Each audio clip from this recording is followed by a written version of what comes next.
কারো জন্য কিছু আটকায় থাকে না। শেখ হাসিনা চলে গেছে, দেশ চলছে। তার আগে বঙ্গবন্ধু হত্যা হয়েছে, দেশ চলছে।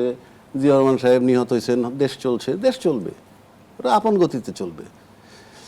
শুনেন, আমার ব্যক্তিগত ধারণার কথা বলতেছি, যেই দেশে জীবের চেয়ে জড় পদার্থের মূল্য বেশি হয়, জি, জীব আর জড় পদার্থ পড়ছেন না বায়োলজিতে, তো যেই দেশে জীবের চেয়ে জড় পদার্থের মূল্য বেশি হয় এবং যেই দেশে জীবের চেয়ে জড় পদার্থের প্রচার বেশি হয় এবং যেই দেশে জড় পদার্থ ইচ্ছা করলে আগের রাইট অর্ডারে আনা যায় কিন্তু জীবন ফেরত আনা যায় না, সেইটার প্রতি সবচেয়ে কম গুরুত্ব দেওয়া হয়। যদি আপনি দেখেন যে একজন বিপ্লবী নেতা হাদি মারা গেছে এবং তার জন্য রাষ্ট্রীয় শোক হয়েছে ইত্যাদি ইত্যাদি অনেক কিছু হয়েছে, তারপরে দেখেন তো তারপর থেকে বুকে হাত দিয়ে বলেন তো কোন প্রচারটা বেশি চলছে? জড় পদার্থের উপর আক্রমণ, সেইটা বেশি চলছে, আর জীবের যে জীবন চলে গেল সেটার প্রচার নাই। তো সেই দেশে আপনি কি আশা করেন?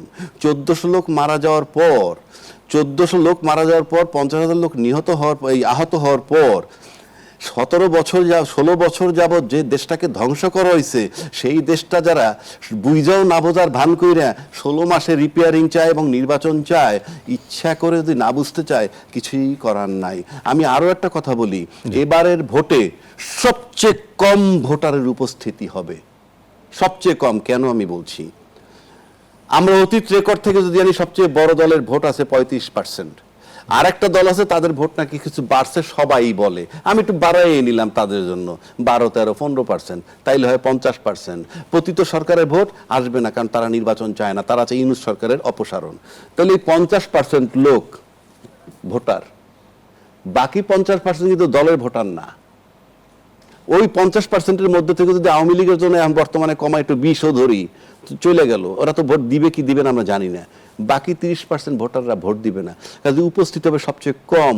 এখন ভোটার যদি দেখাইতে হয়, তাইলে ভোটার দেখাইতে হলে আপনার ব্যালট মারতে হবে, সেই ব্যালট মারতে গেলে পেশি শক্তি চলবে। সুতরাং রক্তাক্ত নির্বাচন সুনিশ্চিত, বিজয় কার হবে না হবে পরের। এবং রক্তাক্ত নির্বাচন যখন হবে, সুতরাং নির্বাচনটা সহজ হবে না, নির্বাচন ফলাফলটা সহজ হবে না। সুতরাং সামনে আমাদের যথেষ্ট খারাপ আছে। আমি আবারও বলছি, সবচেয়ে কম ভোটারের উপস্থিতি হবে এইবার, আপনি দেখেন। এবং সেটাকে ভায়াবল করার জন্য যদি ভোটার দেখাইতে হয়, তাইলে পরে দেখাইতে গেলে সেন্টারে যে ঘটনা ঘটবে সেগুলো খুবই ঝুঁকিপূর্ণ। আমরা জানি না কি আছে সামনে।